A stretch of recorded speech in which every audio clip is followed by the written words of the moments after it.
Good morning, good afternoon, good evening across the globe. This is the GIMI think tank. And today's speaker is one of my favorite students who I taught at the Health International Business School. And he went on to join me in the very early days when we started the IXL Center. And then we started putting the standards for innovation. He was there at the very beginning, putting the first bricks in everything that we did for GIMI and also for IXL Center. He has since gone on to work at Amazon and has been helping Amazon and its clients with innovation through the cloud.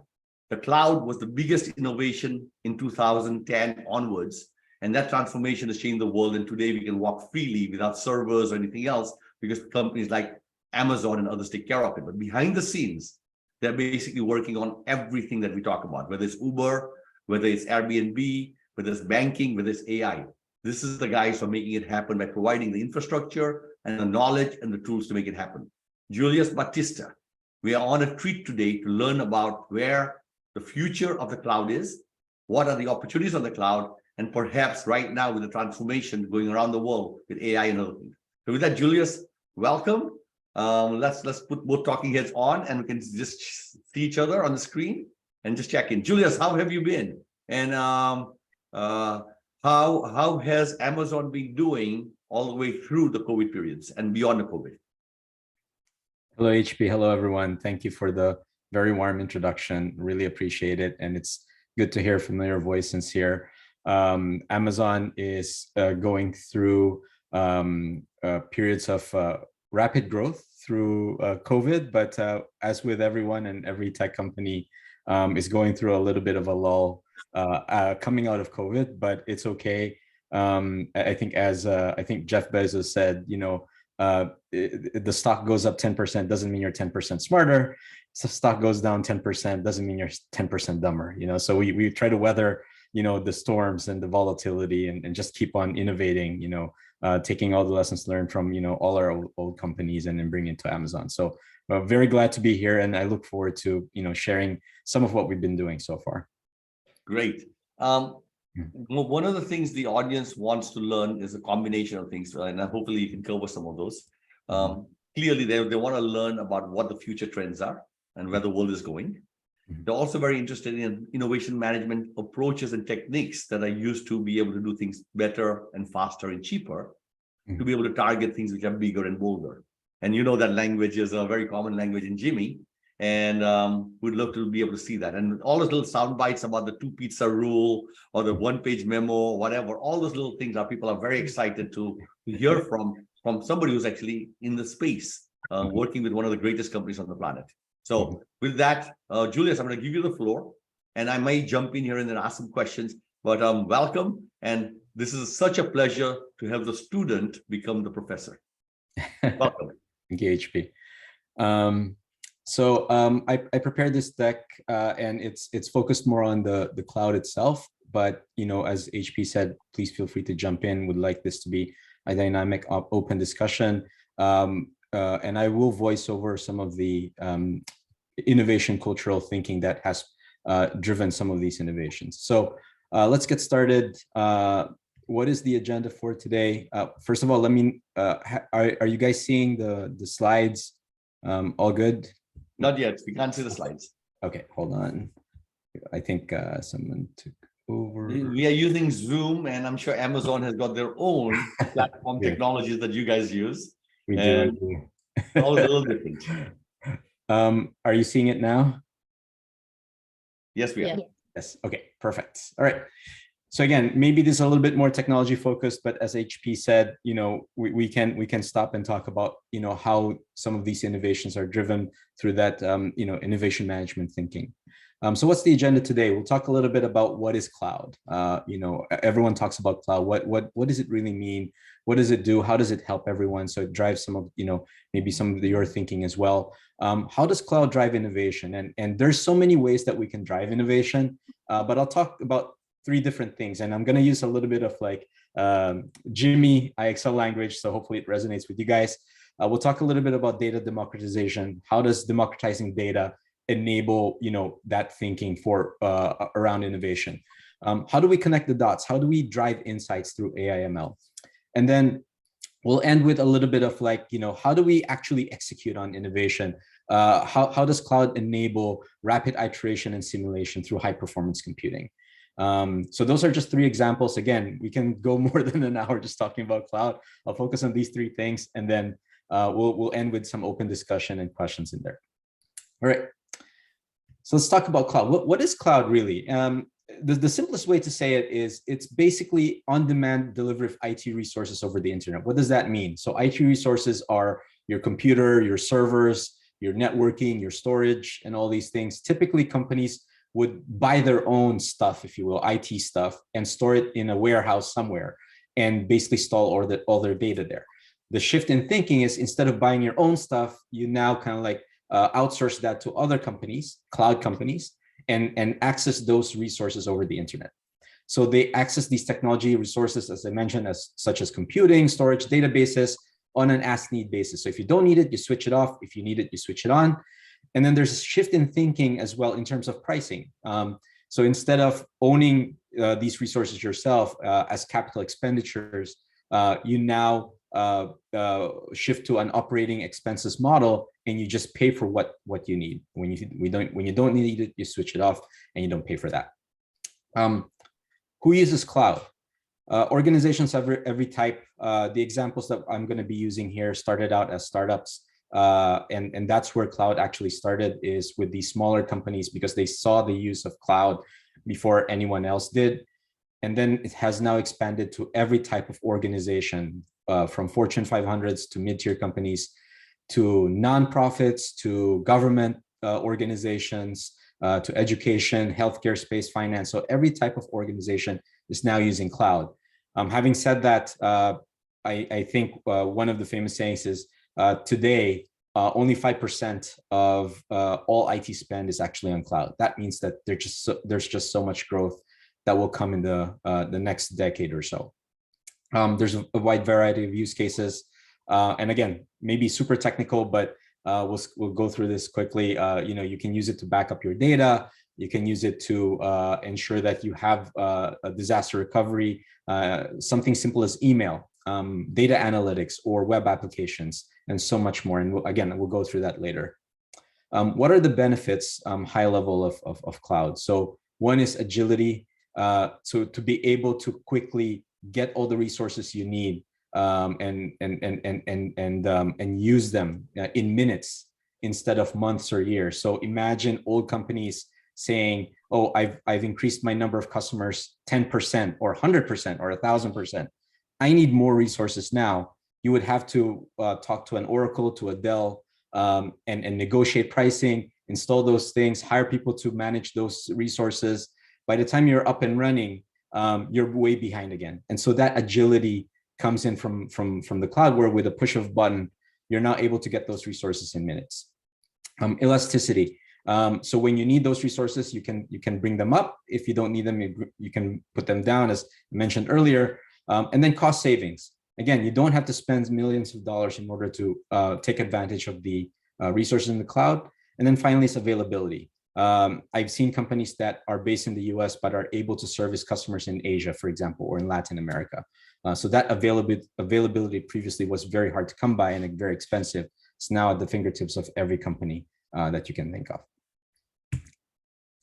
All right, what are types? And by the way, I can pause a little bit if you have questions. I'll keep going, but HP, if you have anything, let me know.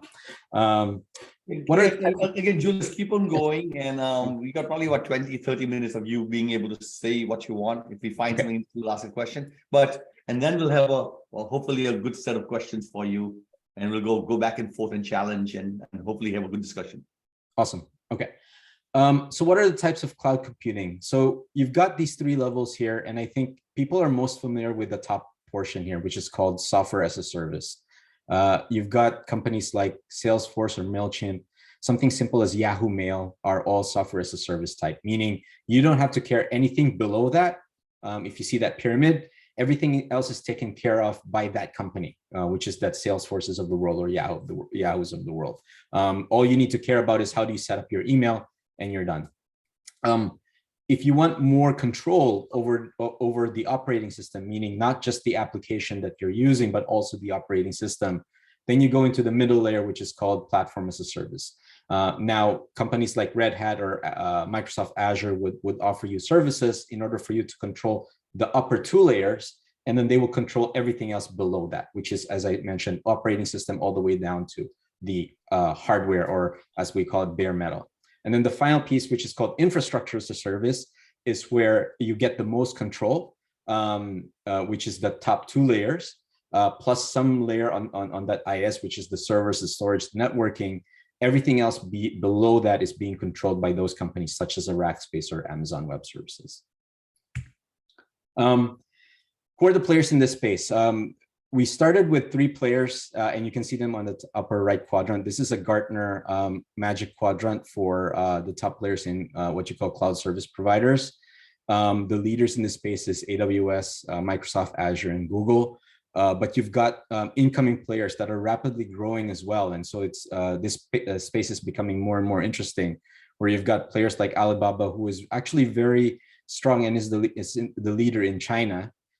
You've got Oracle, that is a legacy hardware company that is also coming up in the space. And you've got others like Tencent, IBM, and Huawei, as well as others like Dell as an example.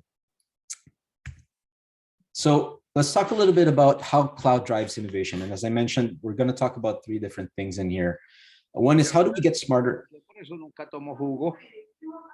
I think it's okay. Somebody is asking on. Can somebody ask that person to turn their camera microphone off, please?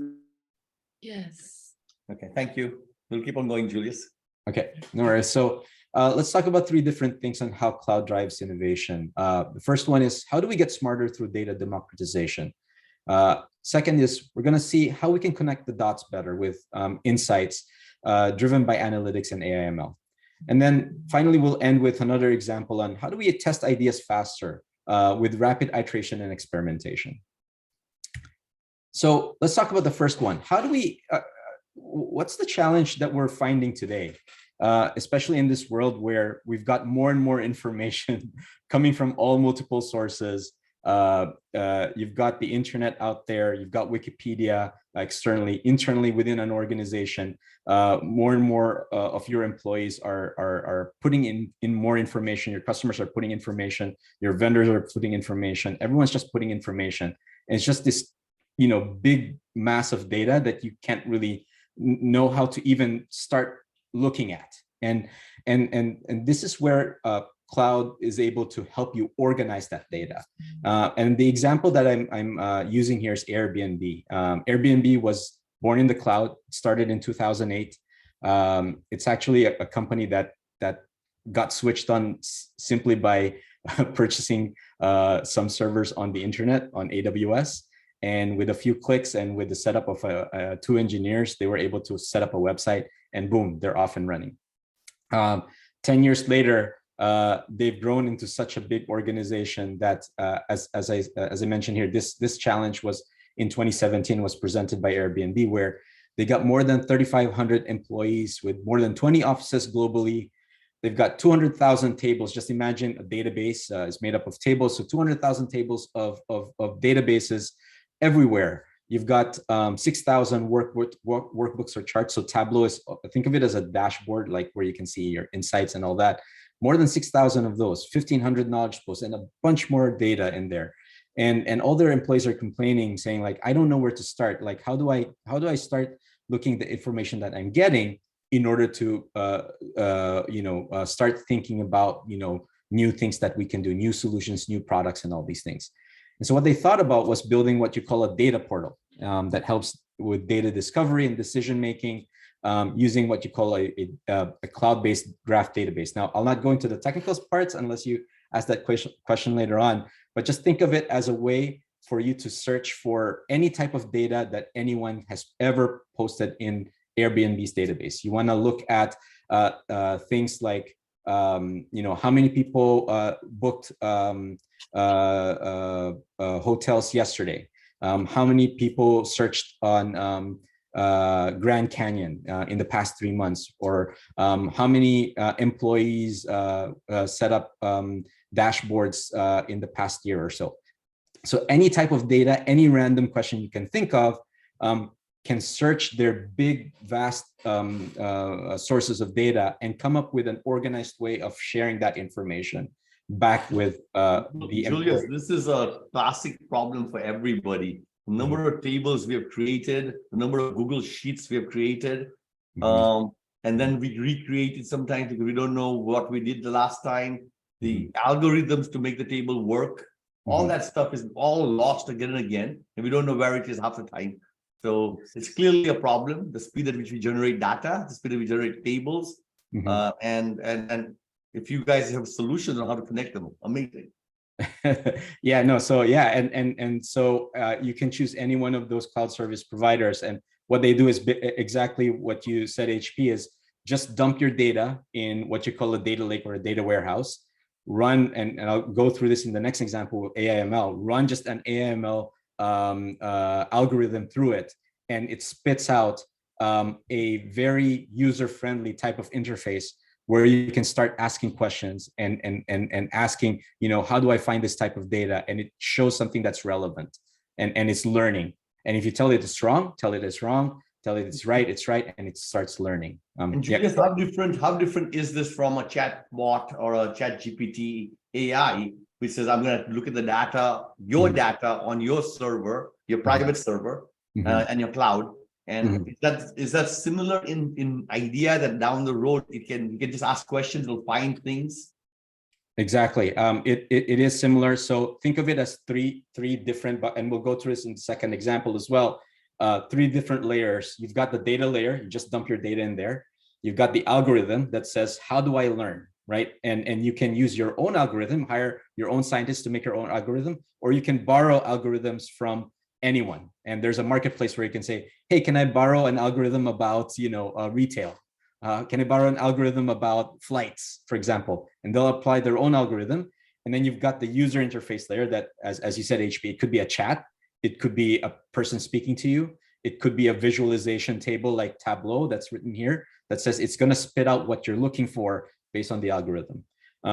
So again, didn't want to go too technical, but this is, for example, you can search this, and I'll be happy to share the links to this one, where Airbnb was able to create a Google, like think of it as their internal Google. Anything that you wanted about anything and everything on Airbnb, both internal and external, you can find it on this dashboard and it will spit out the information that you're looking for.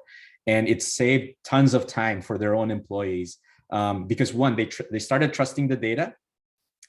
They started spending less time looking for the data, and they started focusing more on their work. And so it increased that drive for innovation because they spent less time doing busy work, to leverage HP's words there a little bit, So moving to the second one, and this is a good segue. How do we make it easier to gain insights? How does cloud help with that? So in the first example, we talked about collecting and organizing data. How do you now mine those data? How do you get insights? How do you connect the dots? And this is where AIML, or artificial intelligence and machine learning, goes in. You've got a lot of different types of machine learning as well as artificial intelligence. The one that ChatGPT uses is what you call generative or generative AI, depending on who you listen to. The pronunciation's different. The more traditional ones that we've used before is what you call reactive learning, as well which is a subset of machine learning. So things that, I don't know if you've ever used this. For example, if you watch Netflix, you watch a certain show and then it spits out recommendations for you. That's an application of AIML. In Amazon, when I buy a book and it also recommends other books, that's an application of AIML. Google search, where you type something and it knows what you're thinking about, and it already starts typing the words for you, is great. That's an example of like customization or personalization. Another example is, I don't know if you've traveled a lot. So with IXL and GIMI, I've traveled a little bit. And then, I remember every time I went to Colombia or to Shanghai or Brazil or wherever, I always have to call my bank and card company and say, hey, I'm traveling. Please unlock my card for, international use and all that. If you've noticed today, you don't need to do that anymore. And the reason why is, again, they've used machine learning and AML. So now when you travel, because the system knows that you frequently travel here, it knows that it's you. And if it's used anywhere else or in any other way, for example, if you go over a certain limit or whatever, it knows your behavior and says that's not you, and automatically shuts down your card. So fraud detection, self-driving. Yeah, go ahead, HP. When you talk about this, how much of this is if then else type of algorithms, and how many of this are actually learning algorithms? I think, again, not on the technical side, but a lot of this now is user-friendly, if you will, where it's actually, you can borrow algorithms, and the people who are using it are not data scientists. They're not business analysts or business intelligence folks. They just use drag and drop and say, can I use this type of algorithm? And I'm looking for certain things. And so it's becoming more and more a world where you are allowing the user, democratizing the use of AML, with any company, with any startup, with any user, if you will. Obviously, if you want more control, we can give more control, and you can like go in there and do the code, as you say, HP. If then else, you can like fix the code so that the algorithm goes to your liking. But if you don't want to, you can also just use drag and drop and all that. So that's available today. But just a question on that. What's the balance even today of that code, that algorithm that you're getting is actually an if then else algorithm versus a deep learning or as we would call AI, the real AI. The AI is learning as it observes what happens and makes decisions based on some of the things that we input or don't input. And therefore it continues getting smarter and smarter, versus if then else remains almost the same 10 years later. Yeah, no, that's a great question. I would say from what I've seen, at least my own personal experience, it's probably at 50-50 today, but it's rapidly, when I say rapidly, it just grows by leaps and bounds, where I'm not going to be surprised if in the future, even basic coders become obsolete, because it's going to be a 95% mix, for example. And I think people have started talking about that. Today, I would say it's about 50-50. But it's rapidly growing in the other direction, where AI will start actually building their own code, if you will. Excellent. No, I think that's one of the trends here, that you guys are accelerating it so fast, and every person on the planet through the cloud is being democratized, and then on that you're giving them tools to democratize even further. And so as a result, this begins to be the new language of the future. This is a new English, where everybody can talk in the same way, without actually knowing Python or any of the software, C++ in my days, language anymore. Yep. No, definitely. 100% agree. We're living in a world now where a high school student can start their own company and use the cloud basically to grow rapidly. And we're starting to see examples of those. Or people who don't have any technical background, just has an idea, is able to see the different connections, able to find a solution to some things, and start sharing that solution to the world, if you will. We're living in fantastic times. Yes, yes, exactly. Now that's a great way to say it. I'll end with this example, and I think HP will love this too. Speed matters, and the struggle that most companies have in innovation is, running experiments can be costly. If you say, I have a great idea, but I need $10,000 to do something, or $1 million to do something, it's it's the limitation of not wanting to do something, but usually it's a budget. And what we're seeing is cloud is able to help solve these types of problems, because you're able to use the cloud to simulate all the different things and fail fast, do 1,000 experiments in 1 second versus 1,000 experiments in 12 hours or something. And the more relevant examples that I can think of is in healthcare and in aerospace. So in healthcare, you've got companies like Bristol Myers Squibb or Merck or Cerner, for example, doing clinical trials that typically would require computer-intensive simulations, if you will. Something that would take, for example, 3 months would now take only an hour using the cloud, because you don't have to buy these huge amounts of high performance computers, those quantum computers, if you will, to design early phase trials, if you will, but just run all those simulations and reduce the time to do those simulations, one, and also reduce the cost, two, in driving those tests or experimentations. So now you're able to do it more cheaply and also faster. So the example that we have here is Bristol Myers Squibb, where they were able to do that early clinical trial for single cell, and I'm not technical on the healthcare space, but basically cancer research, to do that phase 1 study in 2% of the time that it typically would take to do those early trials, if you will. And then the second example is in aerospace, and one startup is called Firefly. They work with NASA and all these other big companies where they're designing rockets, if you will. So think of Elon Musk's company or Jeff Bezos' company, Blue Origin in this space. They use the same thinking where if you want to design an aircraft wing, typically you would build it, try it out, and then if it didn't work, you would fix it again. And it would cost millions and millions of dollars in order to try that out. Now you can do all those simulations and experimentations in the cloud, and still spend, I would say, relatively big amount of money, but it's still 1% of what it would typically cost. So the example here is with Firefly, where designing those wings, if you will, or aircraft wing design would cost $20,000, where it would cost around $100 million if you did it all yourself. So those are some of the examples that I had with running experimentation, and you can use the cloud to just with a press of a button run 1,000 simulations by yourself and come up with the best ultimate design, and then try that out in the real world, reducing time and cost. So with that, I think that's my last slide. I didn't want to put too much slides. I wanted this to be more interactive and all that. So I'll end the discussion here. Hopefully that's a good introduction on cloud. I'll stop and open this up for questions. HP, you're on mute. Julius, thank you for that. I think you set the stage very quickly and clearly. People in the audience, please, if you have a question, put your hand up, and then we can. There's a little button that you can put your hand up with digitally, and then I'll call on you guys, and I'll get you started in terms of what you're saying today is the tools for business, which in the past would be you would have to learn how to deliver something. So you'd have trucks.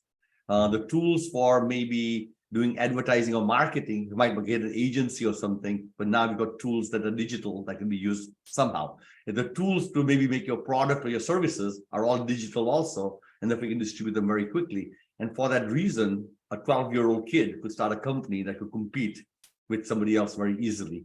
And so the ease with which companies can be formed is much easier than ever before. And the possibilities of new businesses and new ideas are also infinite. Right. So in this situation, just what are you guys doing to build awareness and partnerships so that you can increase the community of innovators so that they start using these technologies as part of the toolkits? So what are you doing? And it's part of your role, I believe, is to find those new unicorns in the future and all that kind of stuff. Can you talk about that? What are you doing? How are you helping? How are you supporting those people? No, that's a great question, HP, and I think GIMI was a great training ground for my current role. So just very quickly there, I lead what we call strategic partner engagements for the Americas for AWS the AWS partner organization. So basically, we drive, and you can search this on Google, what we call strategic collaboration agreements. If you search that, you'll see the work that we do. Basically, we are our intent or our aim or our mission is to accelerate innovation and transformation in the cloud, specifically with AWS. And we work with our AWS partners to say, hey, if you guys have a great idea, if you want to transform your business, let us help you. We'll bring in our resources, we'll bring in our tools, we'll bring in our investments, if you will, and we'll drive that for you guys. And a lot of these partners are the Deloittes of the world, the Salesforces of the world, the Microsofts of the world. Those are the organizations we work with. But back to your question, HP, what we try to do is we give them that jump start, if you will, whether it's resources from our teams, funding or investments, information, technical know-how, and all those things to kind of like make it easy for you to innovate and transform. Excellent. So we got Adi, who's a fan of you guys. I just heard him speak last week about the cloud, and he was just that's all he was talking about, how important the cloud is, how awesome it is, and how Accenture as a company completely changed the world as a result of embracing the cloud. Adi, you have the floor. You have the question. Accenture, Sure, yeah, Amazon, thanks. let's talk. Yeah, thanks, Jitendra. Thanks, Julius, for a great presentation. So actually, my question was a follow-on to what Jitendra, the point Jitendra raising is how you work with partners. Let me just provide you a little bit of context, kind of the reason for my question. So until recently, I've been with Accenture. One of my roles there, I helped to run what we call Cloud Exchange, which is basically bringing in clients to help them identify opportunities to innovate in the cloud. That may sound very familiar to you. Yes, yes. I also, in that context, just because I was quite interested, I am a certified cloud practitioner of Amazon. So I went through. Nice. Awesome. So one way which I would commend Amazon, I think you have an excellent training programs, which, by the way, I would recommend to the folks who are listening. I think it's relatively open to folks, very, very minimal cost. So after that preamble, just a question in terms of how you work with partners, and I'm thinking, and this is not a question that Jitendra planted with me, this is a question that came from me. How you work with a partner, for example, like iExcel, where I think the issue is not only kind of the what to innovate, but also how you build the infrastructure, the capabilities, the approaches. So I understand how Amazon works with large companies like Accenture, and I've been there, but I'm kind of interested to know, and again, I know it sounds extremely self-serving, but just kind of in terms of working with smaller organization, like GIMI, like iExcel, kind of what's the thinking there? No, that's a great question, Adi. And even though we work with large organizations today, we never forget our roots. And we've started with the startup community. That's where AWS made its name. The Ubers and the Netflixes of the world today started small. And so we've got a lot of programs, whether it's training and certification that you mentioned, or technical type of like resources. We provide what you call, if you search it, we've got startup programs at the base level, if you will. We provide a lot of free credits, if you will, free credit, like it's like, free trial, if you will. Every time you pass a test, you get I don't know if you knew this, Adi, you just pass a test, you get $300 worth of free credits since you pass the test. I didn't know that. Hey, so, I'll go back to my account. So now...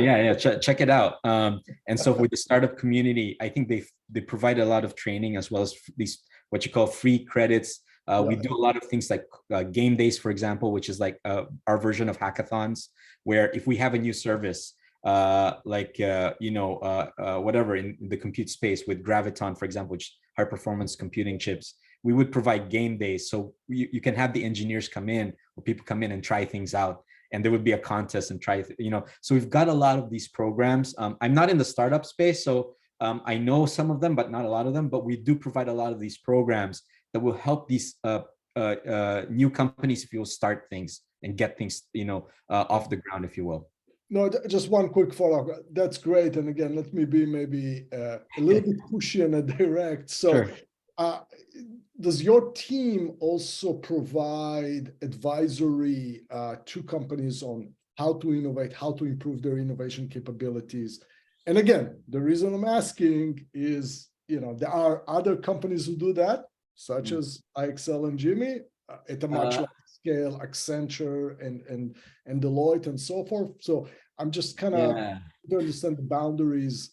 And if there's overlap, that's fine. I mean, So the issue that we're running into, and I'll be super honest, is we don't want to compete with our partners. So we don't want to compete, for example, with an iExcel. So we would say, let's help iExcel be successful, but we don't want to go into iExcel space.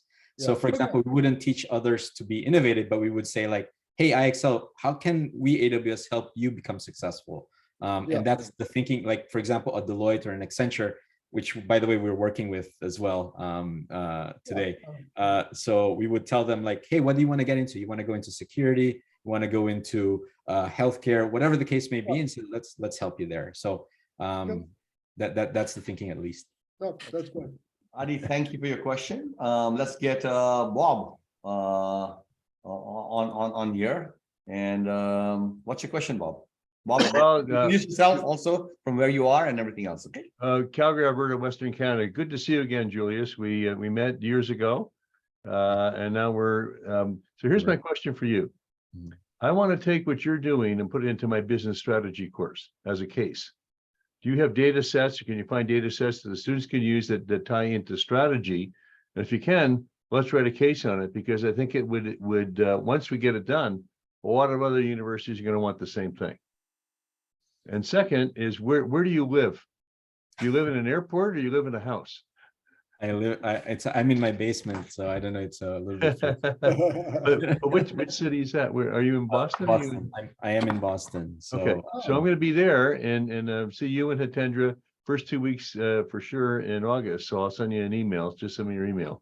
definitely. But also, what's happened now is that I'm very closely attached to companies that do autonomous vehicles at the global level, Mhm. and machine learning and AI. And so knowing what you're doing, I can get you connected with the CEO for that. And also we're doing RoboGarden, which is coding for skills. And we also have my next door faculty member over here is working on no code. So these are the kinds of things. So what we'd like to do is if possible, to spend some time with you to brainstorm ideas about where the world is going, Mhm. which would be the front end for what happens when you do GIMI. Got And it. you do the innovation, because one of the things that we have on the front end, we always do trends and we do opportunities. And I think what this session right here, and maybe some other sessions by industry sector, would be the front end for what would be a great innovation workshops that GIMI would run. No, Doctor, go ahead, Julius. No, go ahead, HP. Yeah, go ahead. I was basically saying Dr. Schultz, he's got the best network in Calgary and across Canada. He's graduated almost 1,000 students, and all the students are MBAs now, all in far upper level of their careers.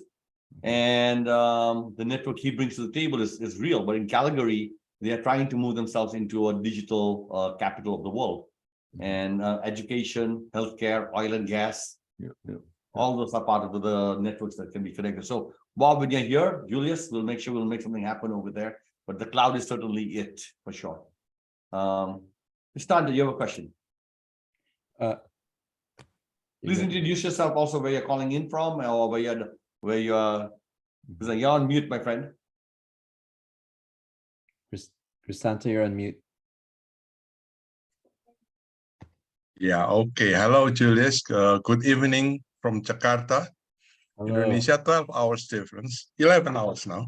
Oh. I'm customer of Amazon Cloud. BIC, my organization is the customer of Amazon Cloud. Oh. Very small, indeed, very small one, but at least we are customer and from your base in Singapore. Nice. My question is actually a layman's question. We are in developing countries. We are actually going through these digital shocks all the time, especially in business, right? When we have computer, early time of computer, many of the business owners insist that their servers, their computer must be in his room, private room, so that all data is secured and nobody can steal it, blah, blah, blah, right? Yeah. And then when it becomes more modern, then they will allow their people to have a special server rooms nearby the CEO rooms, right? Yes. And so that all of this noisy machines is located there and is locked, okay? Yes. Only some people can access, blah, blah, blah. So yes, that kind of thing has become out of date now, and realizing that there's a cloud, that the fact that you are offered to keep your data outside, not in your server, but somewhere that we don't know. Okay, so because of that, many of the middle and smaller business people in our country, Indonesia, hesitated to subscribe the cloud services, and they still wanted to have their own servers, which is, as you said, very expensive and troublesome, and then capability is quite limited. So the question is, how do you in Amazon approach these problems culturally or otherwise, so that you will have much bigger market, because cloud is actually affordable for them, but they hesitate to go into Amazon Cloud Services because of that reason. And then now there is a businessman, big one, actually, whom I know, that he built a server, big server in the country, in Jakarta. And then they said that if you don't trust Amazon somewhere else, trust us. And it's gaining a lot of customer. And actually, when they went public, actually their price is just going like crazy, because they are overwhelmed with customers. I was wondering, how do you relate this kind of phenomena to the worldwide Amazon services? Thank you. No, that's a great question, Cristanto, and there's that fear and uncertainty that I think, if I can summarize, is of going to the cloud, that I don't have control over my stuff anymore. And there's various different ways that we can help with that. One is we call this challenge called data residency, where we want the data to reside where it's going to be used, and a lot of companies want that. And so Amazon, in itself, I don't know about Microsoft or Google, we're structured such that you can actually have the data in Indonesia. It's not leaving Indonesia. You can take advantage of the cloud, but that primary data is there because of what we call those, we've got regional setups, if you will, of all our kind of like, locations. That's one. The second one is we have a way to kind of like slowly transition companies to the cloud, which is called hybrid. If you search for technology called Outpost, it allows you to set up what will basically deliver you a server rack into that data warehouse or the data center that you have. And it's able to connect you directly to the cloud, but the data is still with you there. So you take advantage of all the applications of the cloud, you're still here. So we've got a lot of this, and I'm sure Azure, GCP, everyone else have the same thing, where people who are afraid to move to the cloud, you've got this middle ground of like 1 foot in your stuff and 1 foot in the cloud. And ours is called Outpost. So hopefully that helps you, and happy to talk more about that as well if needed. But yeah, those are some of the technologies we have. Great, Tristan. Good question.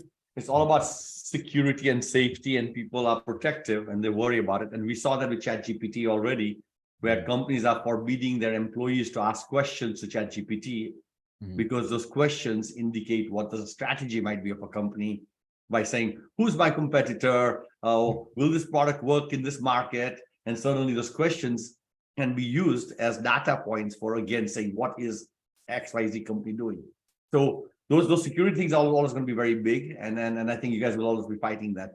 Julius, just a note. I don't know if you know this. Do you know who was the third person to get a GIMI level 1 or level 3 certificate in the world? Is it number 3? Is it Ron and you? No, I'm not sure. Julius Bautista. So So I just want everybody to know this thing, that Julius was there at the very beginning when the certificate programs were being developed and then the testing was being done and everything else. You are number 3 out there in the world, and you can look at that up in the registry, and it's probably satisfying, but I hope you feel proud. Today we are probably hitting a number of over 20,000, and we want to continue expanding that number. I want to share an idea with you, because I want to see how Amazon can help with this idea. In innovation, we want to be able to connect our supply chain, our ecosystem together. And let's say I am working with Cristanto and with Bob and Adi and everybody else around the world, and I've got an idea for doing something new. Each one of them has got different assets in their own facilities, in their own companies, and people with skill sets and competencies and know-how. And if I put my idea out there saying, I want to work on a new type of ABC, I should be able to get my friends to speak up and say, I've got this asset or this resource, I can help you.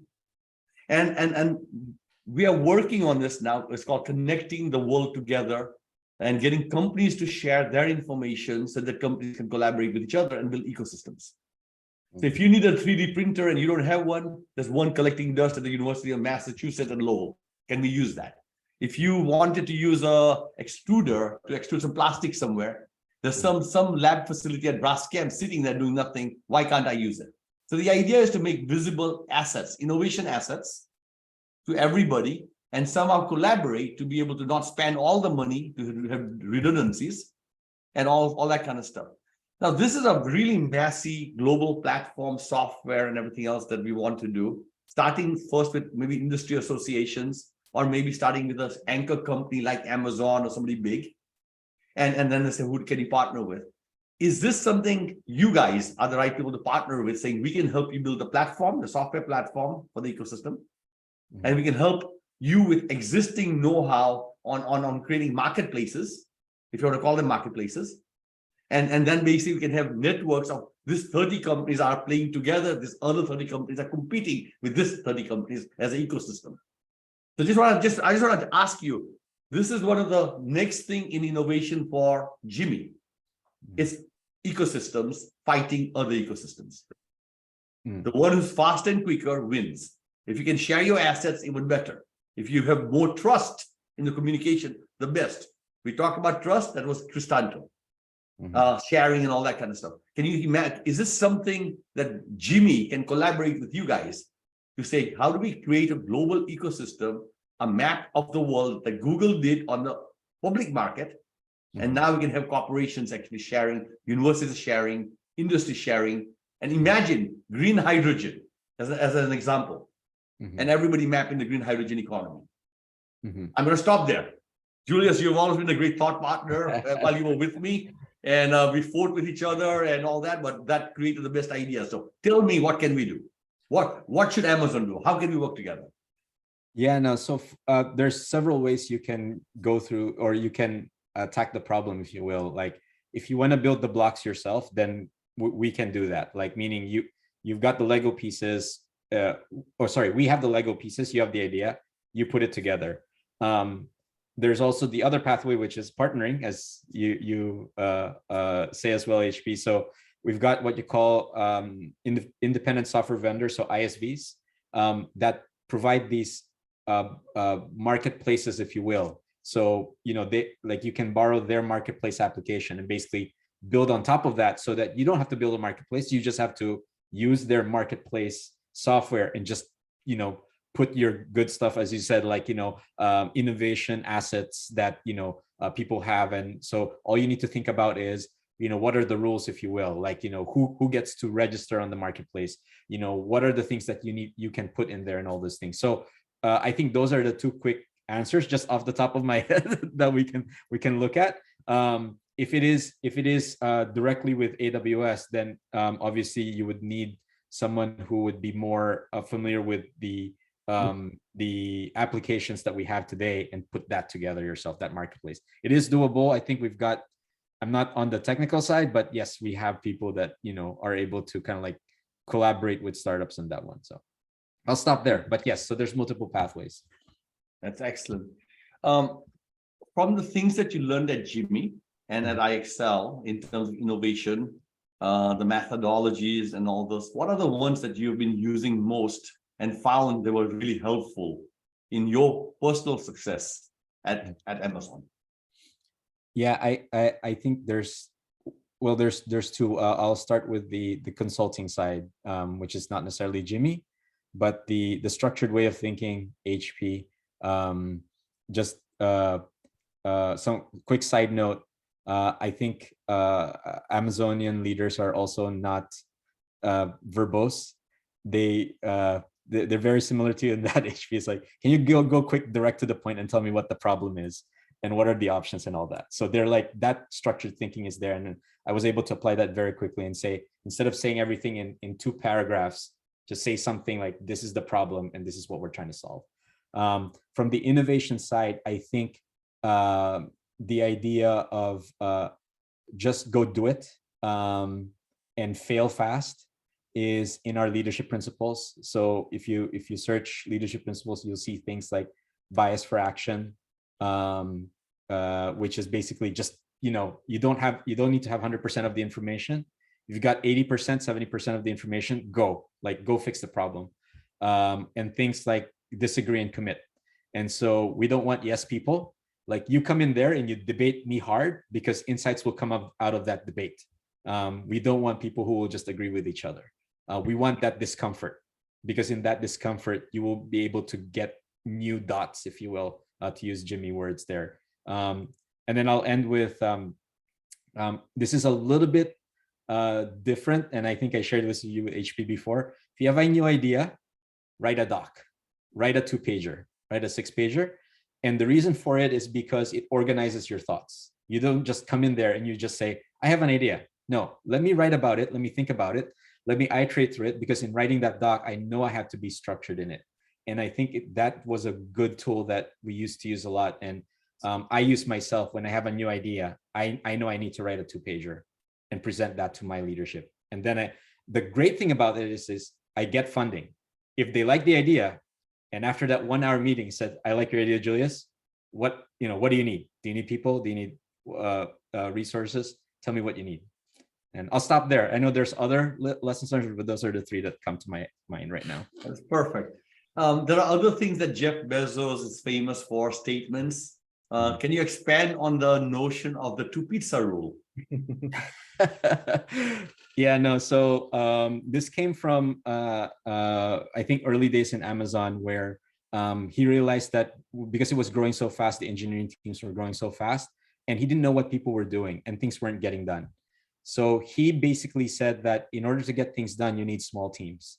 And so the way that he made it easy for everyone to understand small teams is, if you need more than 2 pizzas to feed the team, it's too big.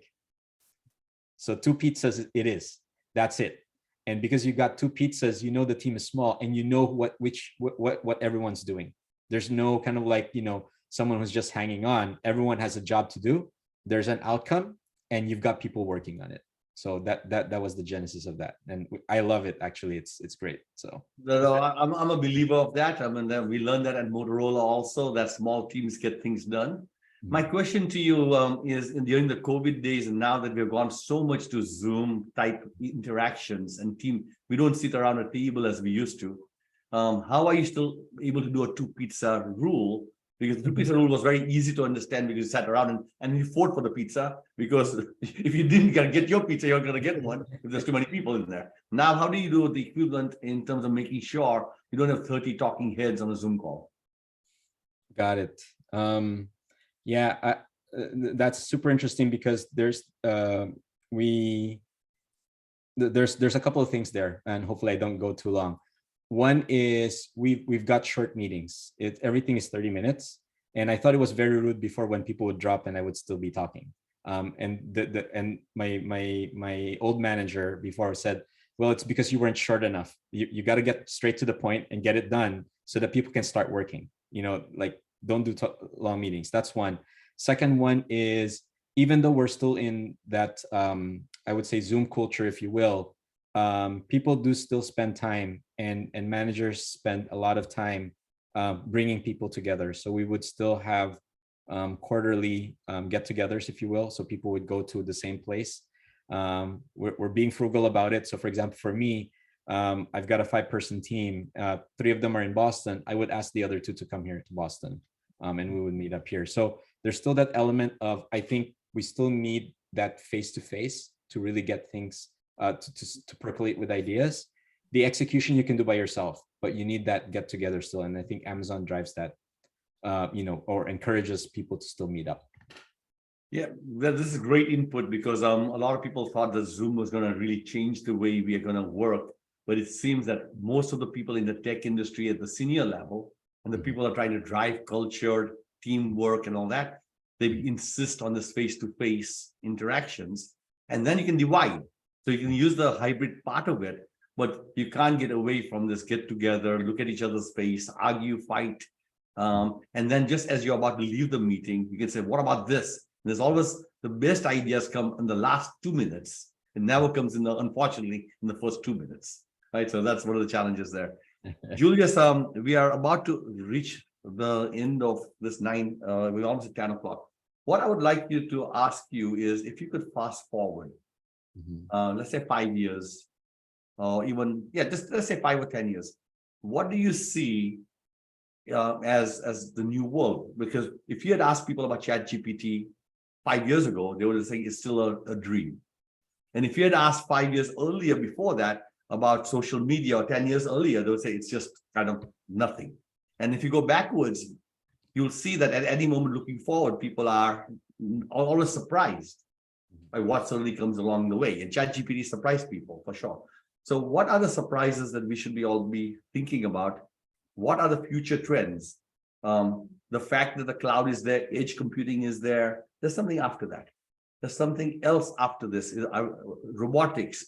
It's something else. What are the things that you guys are seeing your customers talking about? And it's public knowledge, so I'm not asking for anything which is private. But what are you hearing? Because we need to prepare our community for what's next and what else.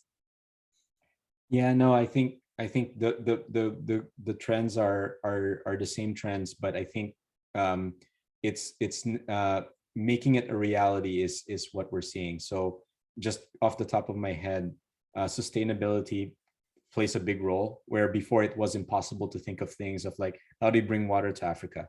Now, because of cloud, there are ways, there's technology that brings that, whether it's supply chain innovation or technology innovation, it's driven by cloud there. So one is sustainability. That's a big space, and people think it's small today. That's going to be big. That's one. The next one is aerospace, which is funny. I think people think it's a fuzzy thing, but a lot of technology that is coming out of that aerospace innovation will cascade down to other industries. And do you mean rockets? Do you mean rockets, or do you mean regular Boeing and Airbus? Both, even flight. And you talk about that hypersonic. Again, it's not my space, but like people start to go back to technologies that before were impossible, now are more possible. Obviously, AML, where think of things where you don't need to, for example, for travel, you don't need to go to Italy to experience Italy, where now you can actually like put a headset and actually walk down, Rome, for example, and all those things. So there's a lot of different innovations that are driven by AML. And then the final piece, I think, is healthcare. Healthcare is slowly, like all those biotech firms that are here in Boston, in Cambridge, and anywhere, are starting to solve things that before were previously they were saying it takes 100 years to solve because we can't experiment fast enough. Now you have the capability to experiment fast enough in order to drive to a solution. So I'll stop there. There are more trends, but hopefully that's some food for thought. So for many of you who don't know this, Julius helped and probably drove many of the books that we wrote on Connectivate, which was all about AI and devices, health innovations that were going to come to the future, and also RoboWeight. And so Julius said, maybe time to write another one.